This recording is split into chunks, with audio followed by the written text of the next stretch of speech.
आत्ता सांगितलं मी. हे बघा, संदेश वगैरे देण्यात की आम्ही काही मोठे नाही आहोत. संदेश असेलच तर हिचा भाऊ आहे. मला आमचा संदेश मनोरंजनाचा आहे.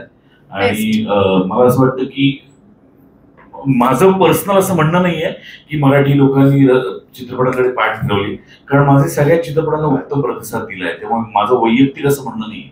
पण इंडस्ट्रीचा असा एक ओरडा ऐकू येतो की मराठी प्रेक्षकांनी पाठ फिरवली आहे वगैरे वगैरे. तसं जर का झालं असेल तर या निमित्ताने मराठी मनाची दारं मराठी चित्रपट सृष्टीसाठी उघडूया, हाच संदेश आहे.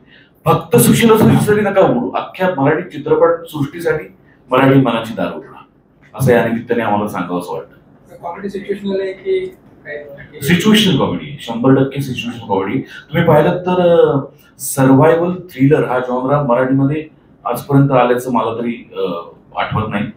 आणि सर्व्हायव्हल थ्रिलर मध्ये कायम एकच माणूस असतो आणि बऱ्याच अंशी त्याचा जॉनर सिरियस असतो. इथे सर्व्हायव्हल थ्रिलर मध्ये दोघं आहेत, त्यात ते स्त्री पुरुष आहेत आणि त्यात कॉमेडी आहे. त्यामुळे लोकांना ते आवडेल अशी मला आशा वाटते.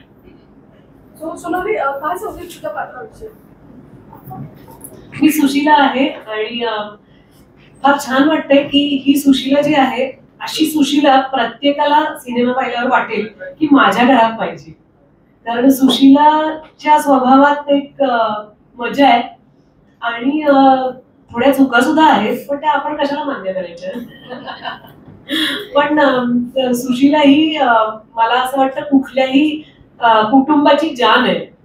तर अशा सुशीला मला या आपल्या सभागृहात बसलेल्याही दिसत आहेत. स्वप्नील म्हणाला तसं त्या मुलीच आहेत असं नाही, मुलांमध्येही तो स्थायी भाव असतो की आपण जिथं आहोत तिथं आपण आनंद निर्माण करत असतो. तर तशी आहे ती. आणि कशामुळे बरं ती अडकते, कोण तिला अडकवतं, ती सुटणार आहे की नाही, हे सगळे प्रश्न आपल्याला सिनेमामध्ये हळूहळू उलगडत जाताना दिसतील. पण ते प्रश्न उलगडत जाताना नक्कीच खात्रीने सांगते की आपल्या चेहऱ्यावरचं हसू मात्र पुसणार नाहीये. आपल्याला थोडं जास्त आणि खुदू मोठ्याने हसू येणार आहे.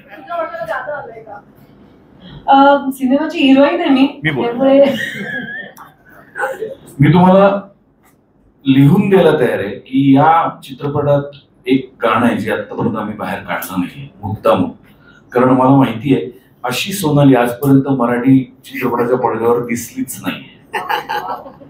तुम्हाला ती प्रचंड काय म्हणूया आनंददायी सरप्राईज आहे ते गाणं म्हणजे. आणि सोनाली माझी खूप वर्षांपासूनची मैत्रीण आहे, पण तिचं या चित्रपटातलं काम किंवा स्पेशली ते गाणं बघून अनेक हिरोईन्स तिच्यावर जळणार आहेत. घेऊन घ्या.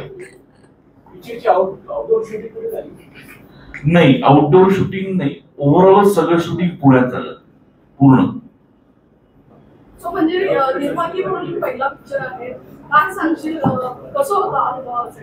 खूप छान होता. पहिली फिल्म अशा लोकांबरोबर करायला मिळणं हे माझं भाग्य समजते मी, कारण अजिबातच अनुभव नाहीये मला कशाचाच. आणि असं असताना या सगळ्यांनी त्यांचा काय म्हणूया त्यांचं काम माझ्या जबाबदारीवर सुरू केलं होतं. तर त्या जबाबदारीत कुठे कमी पडू नये, कारण अनेक मोठी नावं लागली आहेत त्याच्या बरोबरीने, तर त्या नावांना धक्का लागू नये याची माझ्या परीने मी काळजी घेतली. सो मजा आली करताना.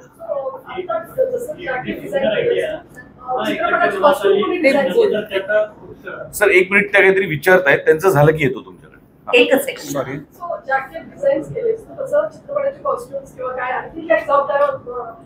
नाही, या वेळेला मी पूर्णपणे टेबल खुर्ची टाकून वाउचर्स घेऊन बसले होते. या वेळेला मी टिकल्या साड्या कानातल्या डिपार्टमेंट मध्ये नव्हते. जसं की मी आधी प्रसादला असिस्ट केलंय चंद्रमुखी आणि हिरकडीला, तेव्हा ते मी करत होते. पण यावेळेला कम्प्लीट डिपार्टमेंट वेगळं असल्यामुळे यामध्ये मी नव्हते.